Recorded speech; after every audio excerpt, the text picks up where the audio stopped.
Why are there so many hurricanes developing so close together? I mean, within weeks of one another. Is this a sign of global warming and climate change? Or is it a sign of something far more apocalyptic? In this episode of the Weekly Scroll, we're going to discuss the prophetic implications of Hurricane Helene and Milton and more.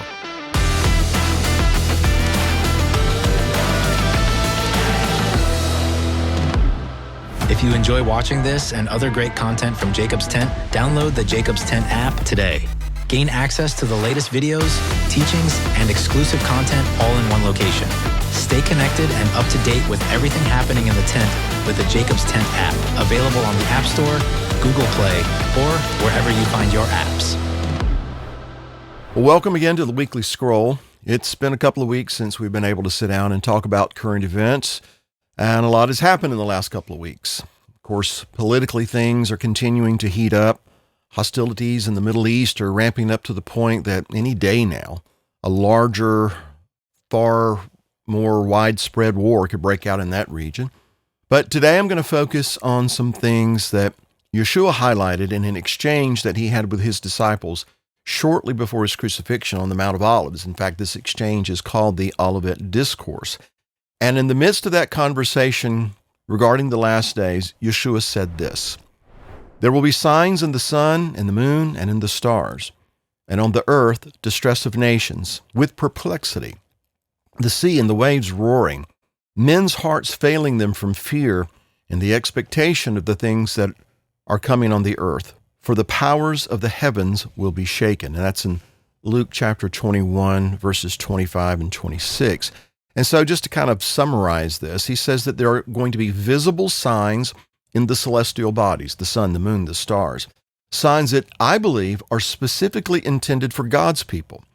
And I say that because before Yeshua returns, he said that the days leading up to that return would be like the days of Noah. And in the days leading up to the flood of Noah, the world was completely oblivious to what was about to happen. That is, the people of the world. Because Messiah said of that generation, they did not know until the flood came and took them all away. This is, of course, in spite of the fact that Noah was a preacher of righteousness and had at least 100 years to share with them about this coming flood. But the point, they were oblivious to it. They were ignorant of it, or they were just apathetic about it. At any rate, they had no idea what was about to hit them until it did. So that is why I believe that these signs in the sun, moon, and stars that Yeshua refers to, and all the other signs that he alludes to, are, yes, for the world, but more specifically, are designed to attract the attention of God's people. And what are these signs for? They are to alert us about things that are getting ready to happen on the earth. Events that, according to Yeshua, will provoke distress among the peoples of the world. That Greek word that is translated as distress conveys the idea of something that's being constricted, it's being held, it's being forced into a certain way. In fact, it's a narrow way.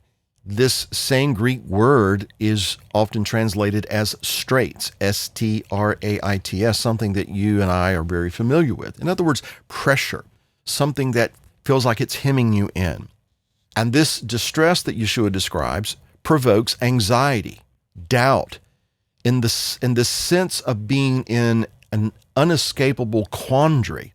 And this is what's going to overwhelm the people of the earth, according to the words of the Messiah. In fact, some will become so frightened that they'll lose heart. They will swoon and faint from fear of those things that they see coming upon the earth, things that are happening in the heavens. Because one of the things that he says will happen is there is going to be this loud roaring noise coming from the sea. It's going to be a sound that is caused by the swelling of the waves as the water is being agitated. And along with that, the forces in the observable heavens, that is our atmosphere, are going to become violent. They're going to become agitated as God shakes heaven and earth. These things that he describes are heralded by the signs in the sun, the moon, and the stars. Interestingly, the Greek word that is translated as sun is helios or helios. I'm not sure exactly which is the correct pronunciation, but Helios, helios or helios. Now, in Greek mythology, Helios is the name given to the Greek god who personified the sun, S-U-N. But from this word is derived the name Helen. The French variant of Helen is Helene, which now brings us to the news. The current death toll from Hurricane Helene is now over 130 people, but that is expected to rise. And in fact, some estimates project the death count is going to be over 500, although we don't know for sure just yet. It's still unclear just how many people are unaccounted for, how many are missing, and that's why the death toll could and probably will rise even higher. But still, even at this point, Helene is the deadliest hurricane to hit the mainland of the United States since Hurricane Katrina did in 2005, almost 20 years ago. Half of the victims are in North Carolina. Dozens more were killed in Florida, Georgia, South Carolina, Tennessee, and even up into Virginia. Of course, as you know, the city of Asheville, North Carolina, very beautiful place, and that surrounding area was hit particularly hard with torrential rains and flooding. Of course, the region is devastated. Entire communities have been wiped out by raging waters, and it is likely to take years, yes, years, to rebuild what was wiped out in just a matter of hours. Now, at the time we are filming this weekly scroll, there's another huge storm, Hurricane Milton, that's turning out in the Gulf of Mexico. In fact, by the time this airs, it will probably have already made landfall. And this particular hurricane has been a Category 5. I think currently it's down to a Category 4. It is expected to make landfall as a Category 3. But the storm surge is expected to wreak devastation all along Florida's western coastline. Right now, it is the fourth strongest storm since record keeping began. Now, let's pray that the devastation is not what it looks like it could be. We certainly hope it does not match that of Helene. And we hope that for the people, and especially considering that if we have to go on the response that the federal government has given to the victims of Hurricane Helene, another major storm that wreaks massive destruction on the heels of that one, it doesn't bode well because the response of FEMA and other federal agencies have been so far questionable. Now, 3 months ago, the Department of Homeland Security Secretary Alejandro Mayorkas assured the nation that FEMA was, quote, tremendously prepared, end quote, for hurricane season. But just last Wednesday, that same Mayorkas said that FEMA, an agency that he oversees, may not have enough funds to get through the hurricane season. And he said that before there was a Hurricane Milton. Now, it's my view that until now, the hurricane season had been relatively quiet. Nevertheless, Mayorkas is saying that FEMA is soon to be depleted of funds for the hurricane season, and that is despite the fact that President Joe Biden recently signed a funding bill that included an extra, I say extra, $20 billion with a B for FEMA's Disaster Relief Fund. Now, that Milton is about to make landfall and threatening even more damage, where will the funds come from that FEMA will need for yet another recovery from yet another massive storm? As of right now, people who are in need are being promised $750 in immediate assistance. And all they have to do is to go online to the website or get on their phone and download the app in order to apply for this assistance. And I'm sure that those people will be doing that as soon as the power comes back on and cell service has been restored. And as an aside, just recently, $250 billion with a B, $250 billion was sent to Ukraine, a country that has a population of about 38 million people, which equates to about just over $6,500 per person. Apparently, the shortage is the result of $1.4 billion in FEMA funds being spent on the migrant crisis over the last 2 years. Now, on that note, the Immigration and Customs Enforcement Agency, that is ICE, recently told lawmakers that tens of thousands of these illegal immigrants, people who have sex offenses and homicide convictions, that many of these immigrants that are on the street are these people. There are currently more than 7 million people on the, quote, non-detained docket. That is, those who are out and about and unaccounted for. And among those on this particular list, not in detention, over 425,000 of them are convicted criminals. Over 222,000 have pending criminal charges. These charges include assault, burglary, drug convictions, kidnapping, sexual assault, and homicide. So then, at the risk of offending some, it is inconceivable to me that taxpayer funds have been spent on people such as this, that is, these illegal people who are here with all these criminal charges against them. It's just inconceivable that we would spend money on them and consequently deprive American citizens of much needed assistance when they are trying to literally dig their way out of a disaster. Adding insult to injury, Vice President Kamala Harris posted on X or Twitter a pledge of millions of dollars in aid for Lebanon. At the same time, residents in North Carolina, Tennessee, and other states are struggling to recover from this hurricane. Harris pledged to send $157 million of, quote, additional assistance, end quote, to Lebanon, which she said is, quote, facing an increasingly dire humanitarian situation, end quote. As a footnote to this, the Biden administration has asked Congress, which is in recess right now, to reconvene in order to approve funding for Small Business Association disaster loans in order to help the areas that have been hit by Hurricane Helene. Okay, that sounds nice. However, Biden did not ask Congress to come back to town in order to approve sending funds to Lebanon or to Ukraine. In other words, the money was readily available for those foreign countries. And so it would seem that the issues overseas are far more pressing than those that American citizens are facing right now. Harris also said, quote, I am concerned about the security and well-being of citizens, of civilians suffering in Lebanon, and will continue working to help meet the needs of all civilians there, and adding that this money would go to, quote, essential needs, including, quote, food, shelter, water protection, and sanitation to help those who have been displaced by the recent conflict, end quote.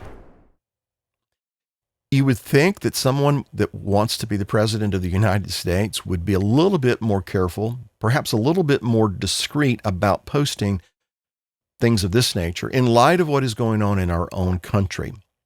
Or it could be that she feels very confident that she can do this in spite of the current domestic situation, because according to a former Obama senior advisor by the name of David Axelrod, maybe you've heard that name before, he says that Harris voters in North Carolina will be clever enough to figure out how to vote in spite of the devastation from Helene, while at the same time saying that the rural Trump voters will have a harder time getting to the polls. Describing Asheville as a, quote, blue dot in the state, and that is true, he said this, and I quote, those voters in the Asheville area are the kind of voters that will figure out a way to vote. You know, they're upscale, kind of liberal voters, and they're probably going to figure out a way to vote. I'm not sure a bunch of these folks who've had their homes and lives destroyed elsewhere in western North Carolina, in the mountains there, are going to be as easy to wrangle for the Trump campaign, end quote. Talking about the lack of discretion. Now, I want to say this. At the end of July, I sent myself an email with 4 lines written. And I'm going to share the first line with you today. And I'm not going to share the rest of them until after the election. But in the first line, it said this: God has an October surprise for the world that's going to affect the political situation in the United States and what is going on in the Middle East. So I'm only saying this because I am wondering, I'm not declaring, I am wondering if this might be the infamous October surprise. Nothing that man has unleashed on the world, but something that God has allowed. And I'd add to that, not so much the storm itself, but the aftermath of the storm, the potential political fallout and ramifications. The Biden administration has blatantly lied about FEMA spending hundreds of millions of dollars on illegal immigrants. And now they're saying that emergency funds for hurricane victims is going to run short. And then there's the obvious cover that the liberal news media is trying to provide Biden and the Democrats by arguing that anyone who's complaining about the government's inadequate relief efforts are spreading misinformation or disinformation. There are a lot of tentacles to this story, and it would be impossible for me to go down every vein of thought as it relates to this issue. But I do want us to consider some things. It's obvious that for some, the fallout from the hurricane can be used, maybe should be used in their mind, to advance their political strategy. You remember Rahm Emanuel, who was with the Obama administration, once said, quote, "Never let a crisis go to waste." And so it seems to me that there are some who think that rural voters will be less likely to get to the polls. And if that's the case, that's going to benefit Harris. And maybe they see that as advantageous. And I realize that in saying that, the conspiracy theories will be unleashed. But on the other hand, I want us to consider this. God is in control of everything. God orchestrates events. These storms and the destruction they brought or are bringing, in my view, provide evidence that we're living in the times described by the Messiah in Luke's gospel. The sun, the moon, and the stars, the sea and the waves roaring. I believe that what we're seeing is exactly what he meant when he spoke about the sea and the waves roaring, men's hearts failing them, losing hope, etc. Now, some would say that these storms are just natural events that are bound to happen from time to time, and I wouldn't dismiss that notion entirely. Some would say that these storms, and are saying that these storms, are the result of global warming and climate change.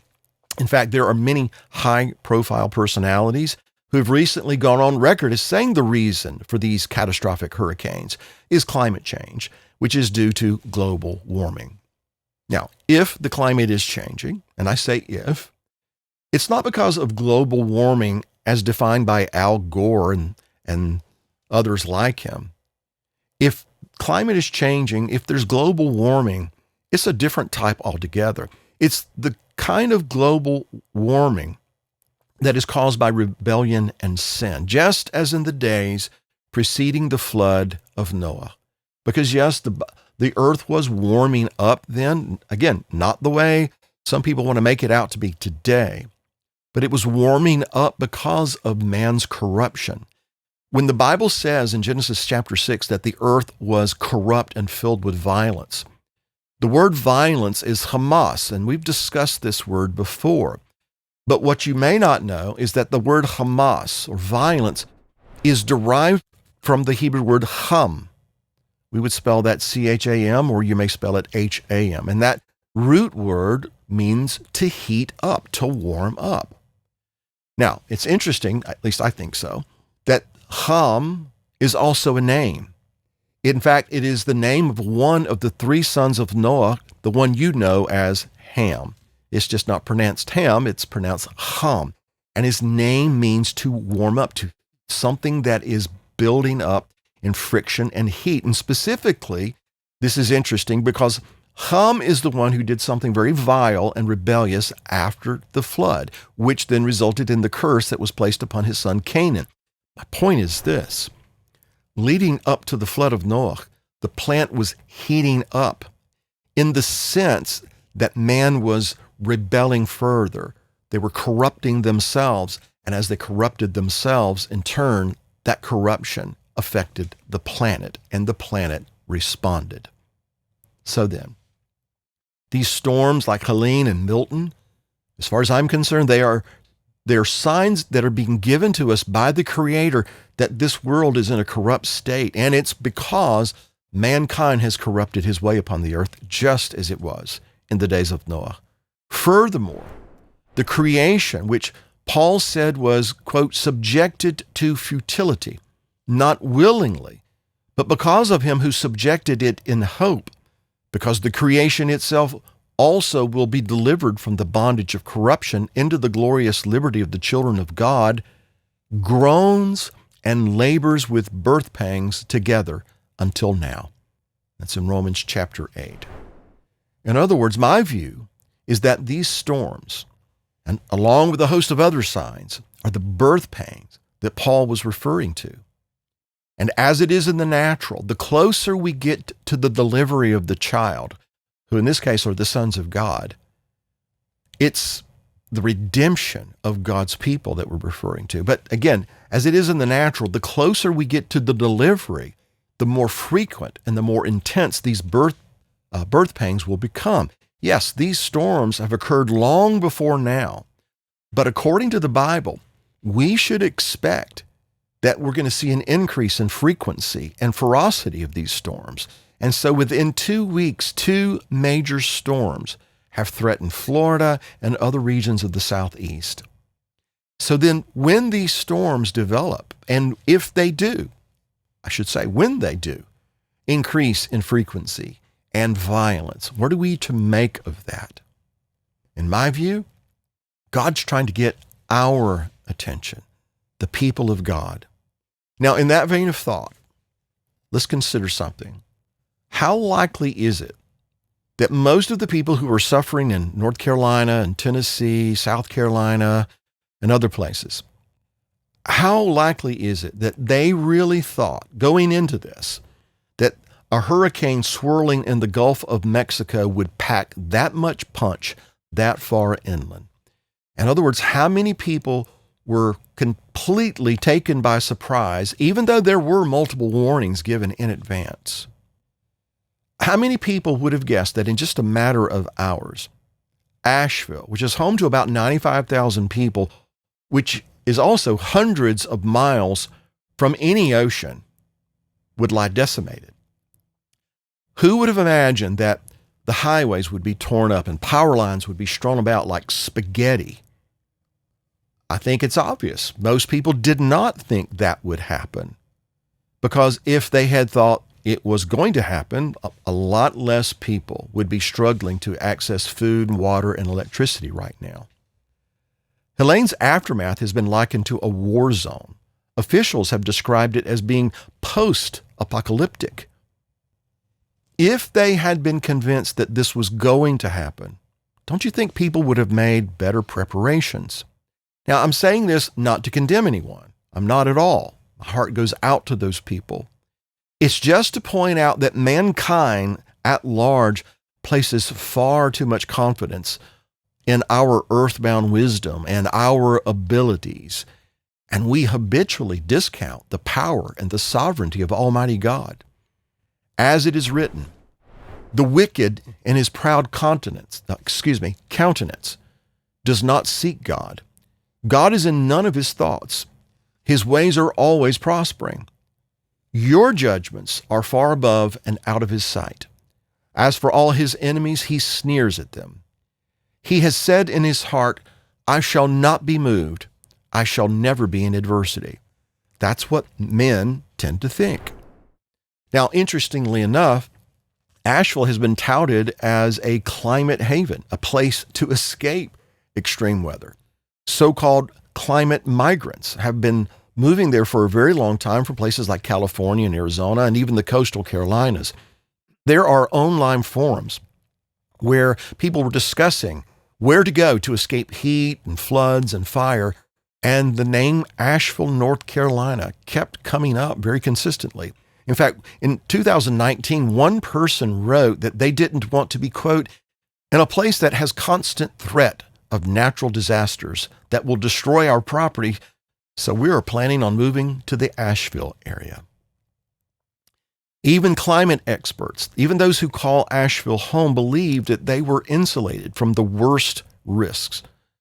One so-called expert said that she and others, quote, have labored under the illusion that we live in a relatively climate-safe place, end quote. But then another climatologist put it this way: if you live in a place that can rain, you live in a place that can flood. Helene's path of destruction revealed that Asheville, just like any other place in America, including where you are and where I am at, is not exempt from catastrophe. In fact, if people had bothered to look into it, they would have discovered that Asheville has been hit with flooding like this before.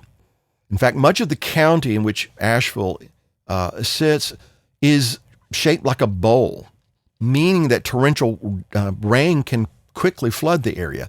And then you add to that fact this one: Asheville is situated at this intersection of two major rivers, which then makes it vulnerable to flooding, and history attests to this. In fact, in 1916, back-to-back hurricanes, interesting, dumped torrential rain on Asheville and other parts of western North Carolina, and that triggered flooding that washed houses away and killed around 80 people. Almost the same exact scenario played out in 2004. Two tropical storms tracked along the Appalachian Mountains, and both of those systems produced rain that concentrated once again on western North Carolina, killing 11 people. Now, this latest storm, of course, is far more devastating than those in terms of human loss. But my point is, on one hand, nothing new is under the sun. There's everything that has happened will happen, things that are happening and have happened. But then on the other hand, if we believe in the sovereignty of God and that He speaks through His creation, then these storms are not just happenstance. None of us should ever think that we are beyond the reach of nature's forces, especially when the Creator of all things is desperately trying to get our attention. Again, I'm not so sure that the intent on God's behalf is to get the attention of those who don't believe in such things. Again, as it was in the days of Noah, most will not consider God in these matters. And if that is so, then whose attention is He really trying to get? I believe it's you and me. I believe it's the people of God. To be honest, speaking personally, I didn't really think it would be as bad as it was, at least not this far inland. Actually, at one point, the track of this particular hurricane was supposed to pass right over Bradley County, Tennessee, where we are, and we thought we'd get a lot of wind, we thought we'd get a lot of rain, some downed trees, and those kinds of things. But overnight, the storm veered farther to the east, which meant that we here in this part of Tennessee, in North Georgia, we were on the quote-unquote good side of the storm. We got some wind, we got some rain, but it was no big deal, honestly. But the shift in the storm that was a blessing to us, for those of us who live in this particular area, it meant devastation for people who live in the mountains of Appalachia. It was a consequential change of direction and one that has transformed their lives.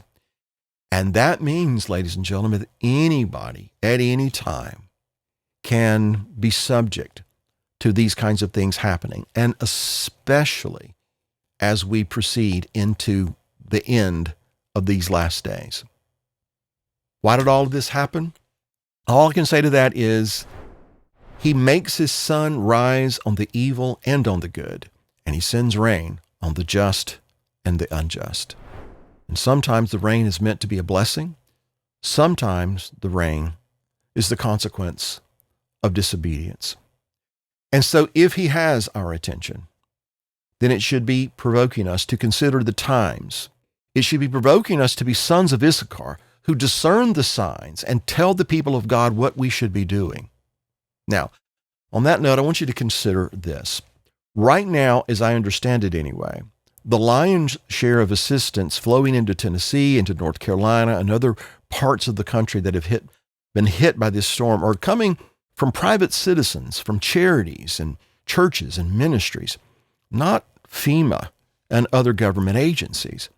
Now, I'm not saying that these agencies aren't there, but most of the effort seems to be spearheaded by common people who have a heart to be the hands and the feet of God. My point. Perhaps God is using this to reveal the inadequacies and the fallibility of men and government agencies and those in power. In other words, maybe God is wanting to make it very evident to everyone that we should never put our trust in government and in what man can do. We're not to place our confidence in horses and chariots, so to speak, but our confidence is always to be in the God of Israel. We might even suggest that this is part of God's toppling the gods of Egypt, so to speak. In other words, in the days leading up to the Exodus, God brought judgment against the gods of Egypt to demonstrate to his people and to the world that the gods of Egypt, those things they trusted in, were nothing gods. They were powerless. And might it be that God is beginning to topple the gods of Egypt, that is, the gods of the United States, institutions, industries, persons, personalities that we have for far too long placed all our hope and confidence in? Because in reality, all these agencies and institutions and all these people are flawed and incapable of saving us in our dire distress. But I want to also suggest this as we come to the close. I want to suggest that these situations also give God's people the opportunity to be a light in the darkness, to be those through whom God works, working in, working through, to reach out to people who are in need. And a lot of those people who are in need, maybe in a different scenario, wouldn't really be ready to listen or pay attention to what God is saying through his creation. One thing's for certain. You and I, as God's people, should not lose heart. A lot of people that we know, people who are part of Jacob's tent, who come and visit us all the time, they're in need right now. So we don't need to lose heart. And though we have a good idea of what's coming upon the earth in these last days, knowing this should not cause us to falter. In fact, it should provoke us to do the opposite, to look up, to lift up our heads, and to realize that our redemption is at hand. And so, rather than being discouraged, let's encourage one another. Let's encourage those of our brethren who are in harm's way right now, who are reeling from the devastation from these storms. Let's be the hands and feet of God. Let's help our brethren who are in need. And let's also be willing to help those who are not necessarily our brethren in the faith, but who are in desperate need of a Savior. And through it all, let's keep our heads up. Let's keep our focus on the resurrected Messiah. As long as we do that, like Peter, when he kept his eyes on the Messiah, he was able to walk on water. Likewise, you and I, if we keep our focus where it needs to be, we can come through and overcome these things that are coming upon the earth. In fact, that's what we're being called to do. Thanks for joining. If you enjoyed these videos and value our content here at Jacob's Tent, be sure to like and subscribe to our channel. Hit the notification bell and never miss the latest info and insights from Bill and the team. Most of all, you can help us spread the message. By sharing these videos with others, you'll be helping to grow our interactive community together.